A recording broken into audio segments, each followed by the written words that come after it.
Então, em 2009, depois de ter entregue, eu quis me dedicar, mas não pude, eu tinha outras questões para resolver, e eu fui para o meu... Eu já estava no mestrado com outro objetivo, com outras questões.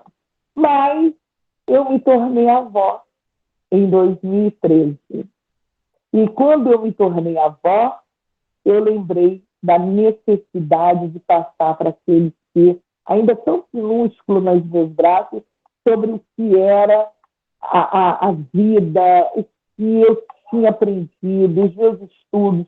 Eu sou uma pessoa que eu gosto muito de estudar, eu me dedico muito e ao trabalho, e eu sou uma pessoa privilegiada porque eu trabalhei no Arquivo Nacional, eu trabalho como professor e eu sempre pude unir pesquisa e ensino. E isso, para mim, é uma dádiva. Eu acho que ser somente um pesquisador é bom, é interessante, mas ser um pesquisador e também um docente, poder transmitir o resultado das nossas pesquisas, trazer alunos, ensinar a esses alunos a pesquisar, a desenvolver pesquisas. Não precisa estar na graduação, não precisa ser doutor, não precisa ser mestre para ser um pesquisador. Basta você querer e a gente poder dar, mostrar como são as ferramentas, como se dá um grupo de pesquisa, como se monta, como se elabora, como se discute, enfim. Isso tudo, essa vivência eu pude ter enquanto coordenadora no Colégio Estadual Professor Souza da Silveira. E aí, eu, quando me tornei avó, me vi nessa posição de passar, de transmitir. E me lembrei dos baluartes. Não que eu estivesse abandonado, pelo contrário, eu estou sempre na Associação da Velha Guarda. Venha conhecer. Fica aqui em Piedade, na suburbana ou na Avenida da Helder Câmara. Gente, quem nasceu e se criou esse ensino, custa chamar a Avenida Suburbana de Dom Helder Câmara, apesar de já ter mudado no século. Mas, enfim, eu, no caso, comecei, então, a lembrar daquela necessidade de transmissão de samba. Continuei, e os senhores e senhoras que eu sempre visitava dizendo, vai, professora, vai continuar o trabalho, vamos. E eu, querendo começar, tentei algumas vezes, mas o momento surgiu, foi em 2013, quando eu me tornei avó. E aí eu fui fazer um fechamento de ciclo. Eu fui aonde? Eu falei, eu vou procurar agora como essas crianças que formam, que são integrantes da escola de samba mirim, elas se tornarão os sambistas do futuro. Como elas realmente, será que elas realmente vão substituir esses baluartes? Será que a dúvida, o medo deles, o receio de não fazer seguidores, ou ainda de não ter seguidores, ou ainda de não poder passar pessoalmente esses ensinamentos, de fato aconteceu ou continuará acontecendo? Então, diante dessas indagações e muitas outras, eu comecei a procurar as associações das escolas de samba, das escolas de samba mirim.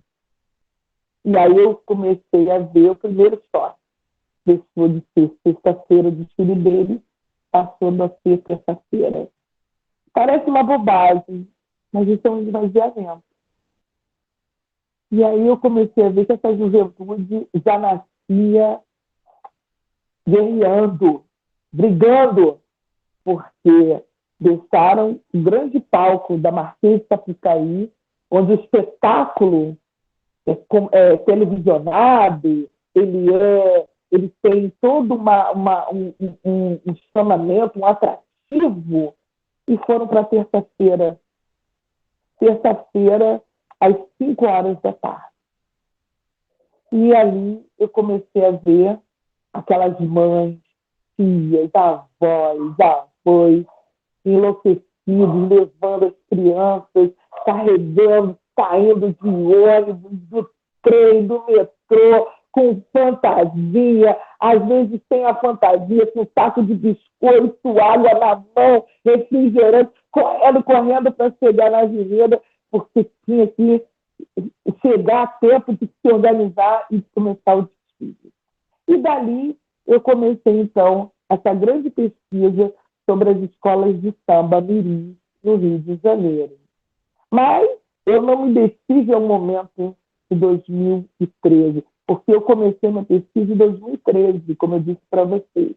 Desde aquele momento que eu tive Sofia Cândida em meus braços, eu comecei a entender a necessidade de saber um pouco mais dessa aprendizagem. E para mim foi muito duro, porque eu não sou uma professora que tenha feito pedagogia e não fiz o curso normal, ou seja, eu não tinha nenhum arcabouço teórico aprofundado, fundamentado, com relação à aprendizagem, às etapas, os processos de aprendizagem das crianças, desde a mais tenra idade, né, da educação infantil, até, na época, até o 5º ano, ou seja, o ensino fundamental.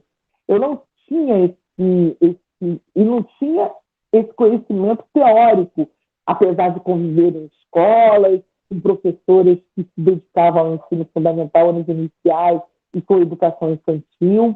Participar de grupos de pesquisas de infância foi a minha saída. Foi o que eu tive que começar a participar para poder entender.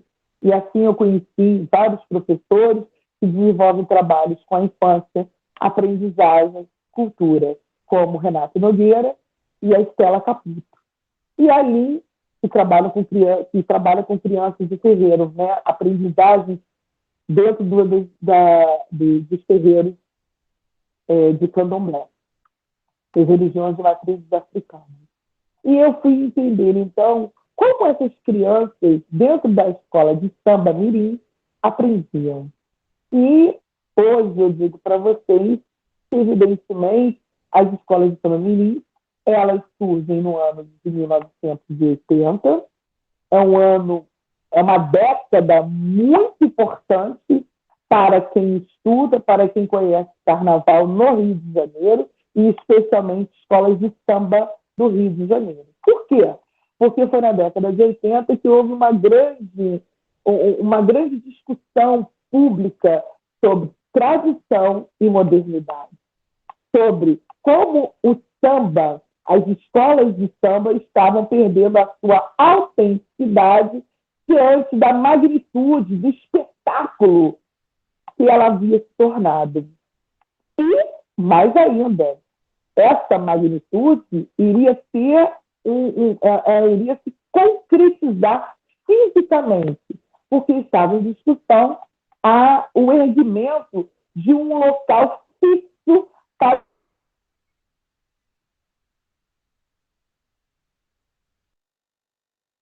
o espírito das escolas de samba. Então, esse espetáculo, ele iria dentro da monta a arquibancada na 1º de março. Não, agora vamos para outro. Não, deixaria de ser mambembe e teria um espaço físico dedicado ao desfile. Então, a década de 80 foi esse grande momento, essa explosão, discussões. Martim da Vila, nosso grande sambista, compositor, escritor, era um desses sambistas, de homens de samba, que discutiam essa autenticidade. Né? Ele não aguentava mais ver e ouvir tanto samba boi com abóbora, né? Como é que pode esse samba? Perdemos. Tanto é, gente, que nós tivemos Kizomba, a consagração desse samba, né? Que alguns vão dizer samba raiz, samba de negritude, mas é um samba autêntico. Aí é a autenticidade. Então, as escolas de samba do Rio de Janeiro estão perdendo a sua autenticidade, a sua aura, né? De autenticidade. E como daria, então, a continuidade? Um homem, também sambista do Império Serrano, chamado Arandi Cardoso dos Santos, mais conhecido como Careca, ele começa a perceber e também estar envolvido nesses debates.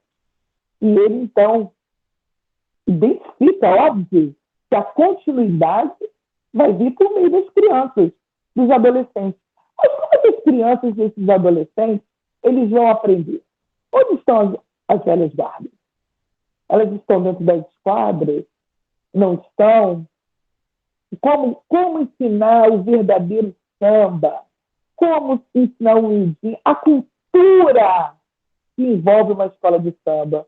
Para muitas pessoas, escola de samba é quadra, feijoada e apresentação. É também, mas tem cultura, tem relações de sociabilidade, tem afetos, amores envolvidos, pertencimento. A escola de samba ela é um equipamento cultural em áreas periféricas, em áreas de vulnerabilidades sociais, e ela, em muitos casos, é o único equipamento cultural que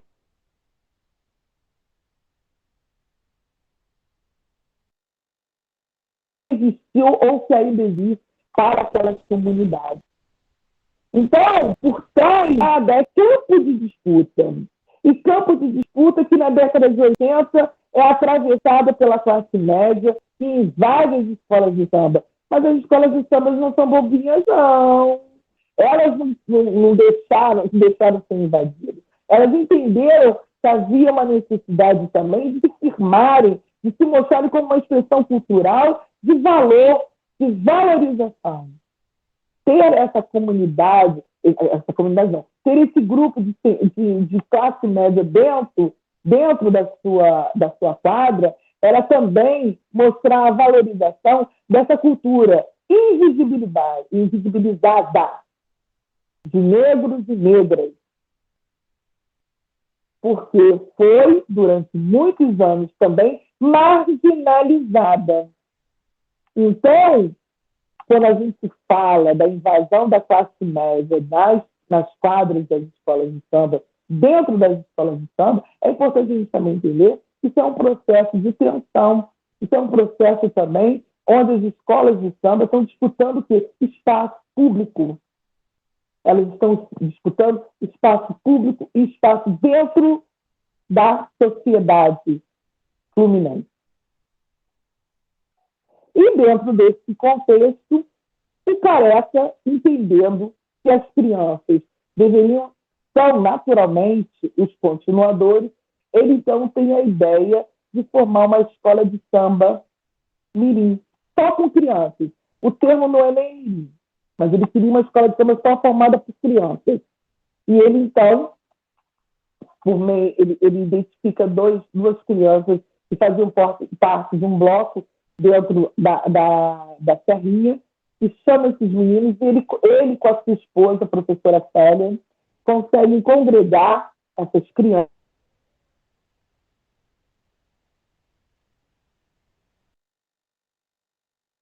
Vão trazendo elas por meio da musicalidade, da dança, cultura das escolas de samba. E cultura de escola de samba envolve comida, relações sociais, aprendizagens que são de imitação, que as crianças vêm, começam a observar, olha como o samba aqui, como a expressão corporal, a memória corporal, né? Tudo isso o Careca, com a Célia Regina, vai falar. Ele vai apresentar para essas crianças. E aí surge, em 1983, a primeira escola de samba mirim, a Império do Futuro, ligada à escola de samba Império Serrano.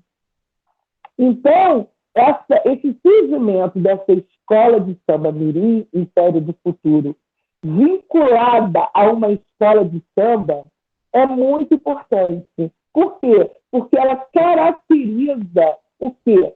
A necessidade da continuidade, ela é a própria continuidade, e ela é também, ela demonstra claramente que essas crianças, elas são os filhos, e essa escola de samba, vamos dizer, adulta, entre aspas, ela é a mãe daquela escola de samba mirim.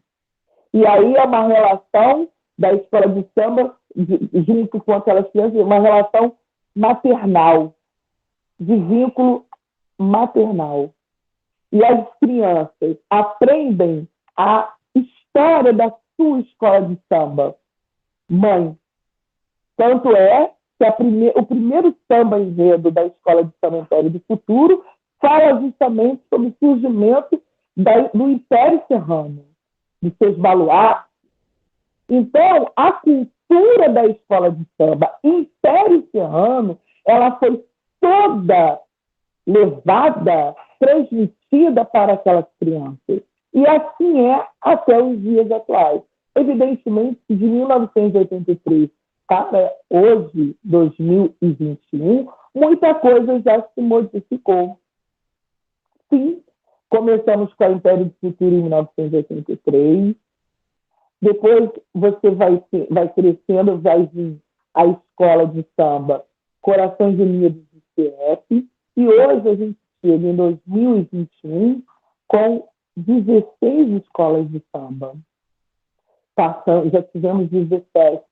Em 2015, eram 17 agremiações de elite. Hoje, a gente começa a perceber que o fenômeno Escola de Samba Mirim, ele ultrapassou a quadra, o espaço da escola de samba, a quadra. Hoje as escolas existem escolas de samba mirim que surgiram não dentro de uma escola de samba mãe, mas foram constituídas fora desse espaço. Mas elas não... O que identifica que elas são uma escola de samba mirim, que elas têm a cultura das escolas de samba?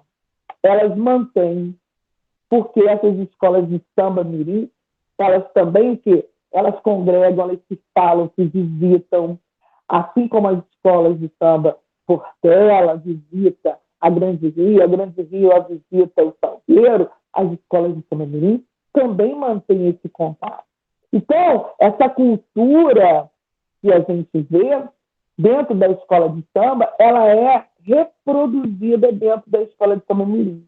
E isso é muito complicado. Por quê? Porque alguns pesquisadores ou algumas pessoas, e durante a pesquisa eu ouvi muito isso, essas crianças são meras imitadoras. Pasmem, eu ouvi dizer até. É como se fosse a nós que ficam imitando.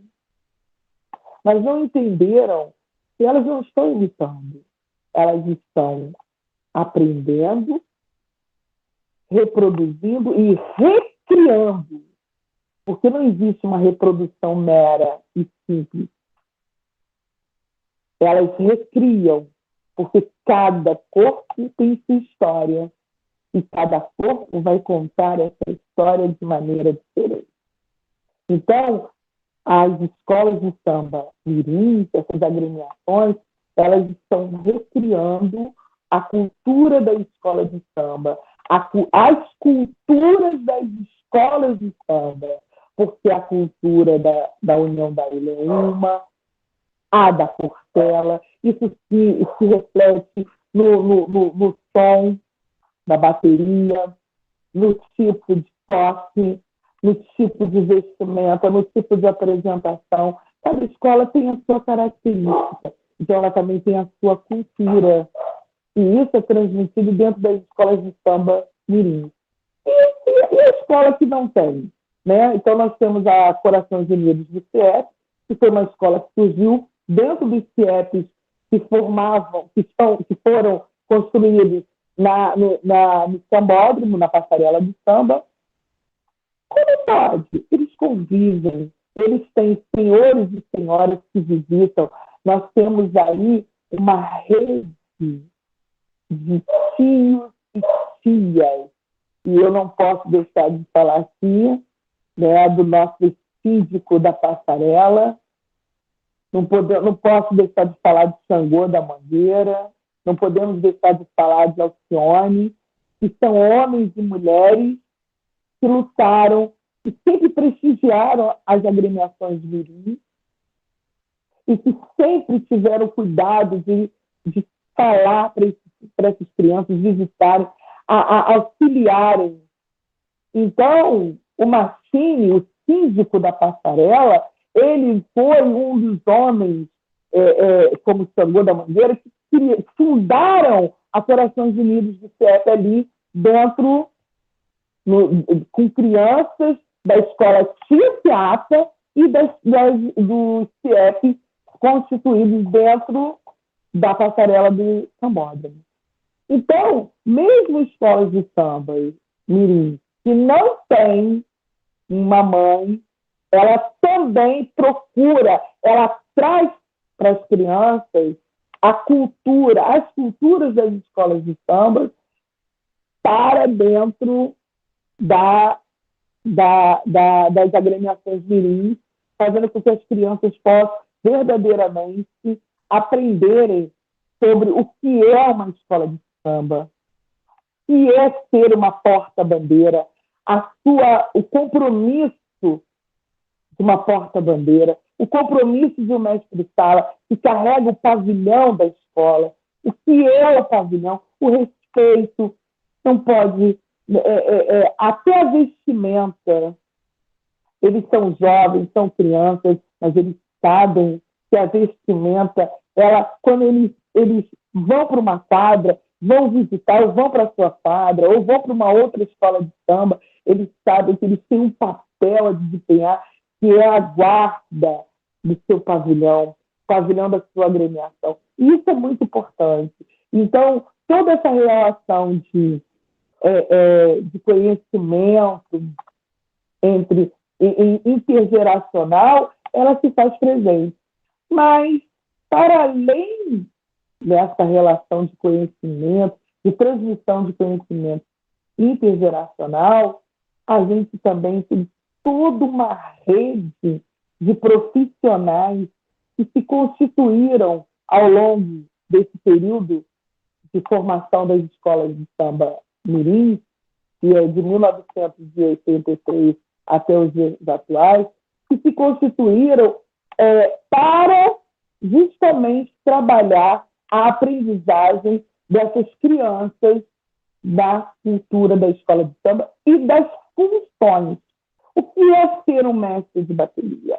O que é ser uma passista? O que é ser um passista? O que é ser um compositor? Como ser um intérprete? Todas essas funções, como é a função de um carnavalesco, como se desenvolve. Evidentemente, a gente percebe que o carnavalesco, ele ainda a função do carnavalesco ainda é uma função um pouco distante das crianças dentro da escola de samba mirim. Por quê? Porque é muito difícil ter tempo, eles terem um espaço, porque, como eu falei para vocês, nem todas as escolas de samba são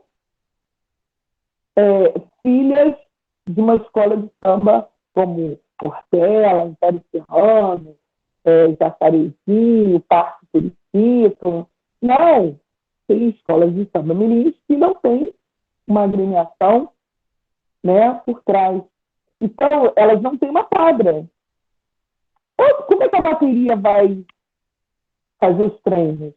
Então, tem que fazer o treino numa quadra de uma escola de samba que amiga, que entende e que valoriza esse trabalho feito com crianças e adolescentes.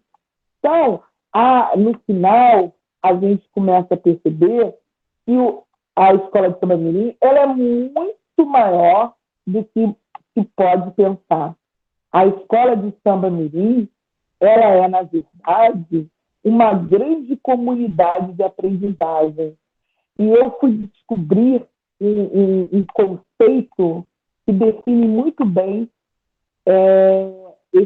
essa comunidade chamada Escola de Samba Mirim, que veio da Ana Paula Afonso, que diz que as comunidades de aprendizagem constituem um ambiente intelectual, social, cultural e psicológico que facilita e sustenta a aprendizagem, enquanto promove a interação, a colaboração e a construção de um sentimento de pertença entre os membros. Essas comunidades surgem como uma alternativa curricular aos moldes tradicionais de ensino-aprendizagem, sob a forma de grupos descentralizados de sujeitos que se auto-organizam em comunidades funcionais e estáveis, e cuja meta principal é o apoio mútuo para o desenvolvimento eficaz de atividades construtivas de aprendizagem. Então, para muitos que pensam que escola de samba mirim não é nada, elas são comunidades de aprendizagem. E aprendizagem de quê? Da cultura das escolas de samba, ou melhor, das culturas das escolas de samba, da relação intergeracional, ainda de solidariedade, de amor, de fraternidade, de afeto, de disputa, de tensão. Esses são não só sentimentos, emoções, mas também aprendizagens. A aprendizagem de uma criança dentro de uma escola de samba mirim, ela não se dá somente naquele espaço onde ele encontra os colegas numa quadra, numa rua. A escola de samba mirim que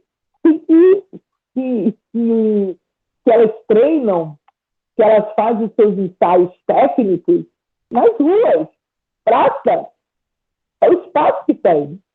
Ela não tem uma quadra, ela não tem uma escola mãe para ter uma quadra. Ah, mas também não pense em vocês que ter uma escola, uma agremiação mãe é garantia de que você vai ter quadra, que vai ter instrumentos para poder fazer o seu ensaio técnico. Não, não. A escola mãe também tem as suas agendas. E nem sempre tanto entendimento. Como eu disse a vocês, lá no início desse nosso bate-papo, a preocupação, ela está lá latente aonde? Em Baluarte, na velha guarda. As novas gerações têm se sensibilizado, não posso negar. E por isso se criou essa rede de profissionais, de tios e tias que valorizam essas crianças, que entendem que eles estão sendo formados, eles são os sambistas do futuro, desculpa. Eles são herdeiros dessa cultura. Então, eles se multiplicam. E também criaram todo um conhecimento para lidar com essas crianças. Então, um exemplo simples, né? Academia.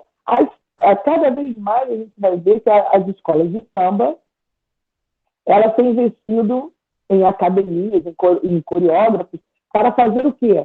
Toda a cenografia, toda a organização, todo o trabalho de treinamento, né, da comissão de frente, do casal de mestre sala e porta-bandeira. Muitos profissionais se dedicam cada vez mais e mais.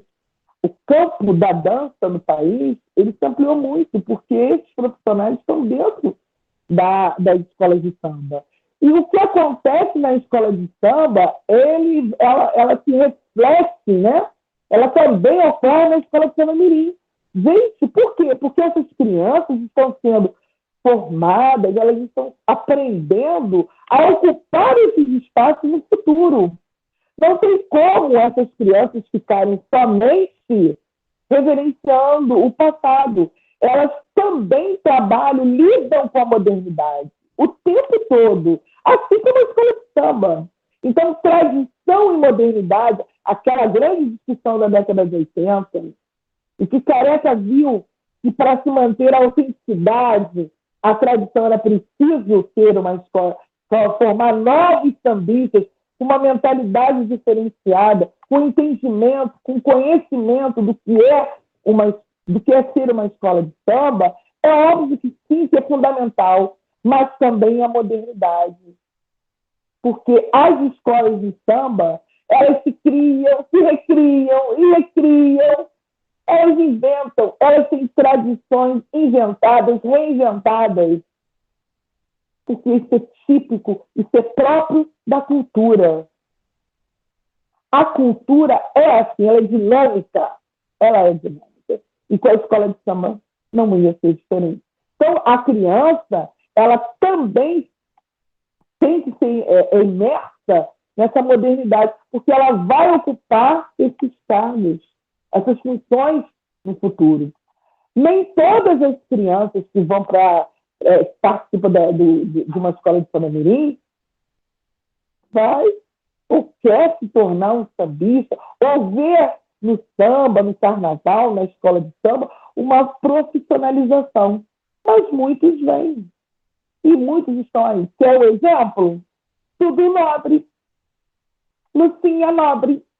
A Lucinha Nobre e o Dudu Nobre, eles fizeram parte da segunda escola de samba que foi criada em 1984. Aí, quer dizer, em 83, não, em 84 mesmo, desculpe, a Alegria da Passarela. A Alegria da Passarela foi uma escola de samba onde o Dudu Nobre começou ali a compor, ele fez o samba junto com Beto Sem Braços, o samba enredo da escola de samba Alegria da Passarela. Primeiro samba enredo. Lucinha Nobre era porta-bandeira da Alegria da Passarela. Tá vendo? Então, essa geração que convive conosco hoje, muitos deles já passaram por uma escola de samba. Então, é um celeiro, é um caldeirão cultural, é um espaço, é uma comunidade de aprendizagem em todos os sentidos. E é por isso que a minha tese, ao final, eu coloquei esse título, Entre Educação e Espetáculo, Escolas de Samba Mirim, no Rio de Janeiro. Por quê? Se na década de 80 elas surgem como uma via de continuidade, uma via de manutenção e continuidade da tradição, hoje elas, cada uma dessas agremiações mirins, continuam sendo uma via de manutenção e da tradição, mas também é uma comunidade de aprendizagem, de profissionalização, de formação do profissional de carnaval. Gestores, produtores culturais, diretor de harmonia, diretor de aula. Cada uma dessas funções que a gente conhece, que a gente vê dentro de uma escola de samba, essas crianças, elas estão sendo preparadas para ocupar esses espaços, essas funções. E com muito prazer, com muita alegria. Muitos vão continuar, outros não. Mas eles vão ser sempre um elo, e o que é mais importante, a convivência, a solidariedade, o amor, a fraternidade, porque são características das escolas de samba. Às vezes as pessoas brigam, minha Portela, meu Salgueiro, meu Império, disputam, brigam, rasgam a camisa, no dia da apuração é um chororô, uma disputa, mas não se enganem, elas são co-irmãs,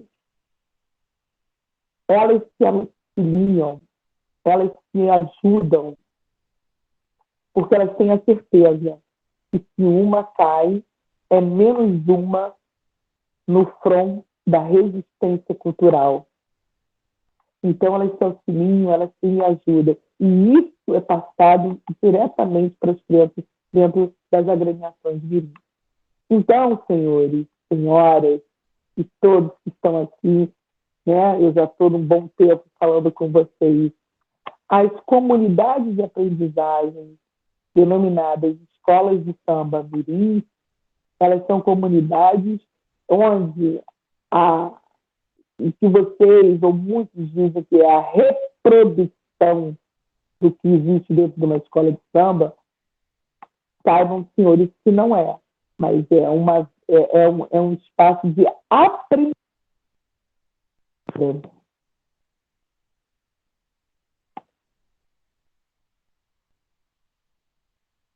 Carla, em nome do projeto Sambando a Gente Aprende, da professora Adriana, eu te agradeço mais uma vez o seu aceite, né, a tua disponibilidade em compartilhar um pouquinho da sua experiência acadêmica, profissional, experiências riquíssimas e com certeza a sua comunicação ela amplia, ela ampliou, ela enriquece, ela enriqueceu as nossas reflexões. Meu muitíssimo obrigado e eu vou deixar a palavra final para as suas considerações finais. Olha, agradeço a oportunidade a todas e todos, a professora Adriana, você, como você tem sido meu anjinho da guarda, né? Espero que vocês que estão assistindo essa série de gravações, essa série que está sendo produzida, que é de um valor extremo, extremo, saibam vocês que isso é importantíssimo,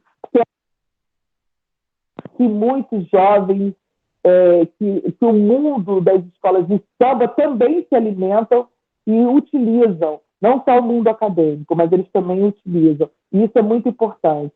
Então, eu agradeço a todos que já vieram antes de mim e aqueles que virão. E essa pessoa generosa que é a Adriana. Muito obrigada.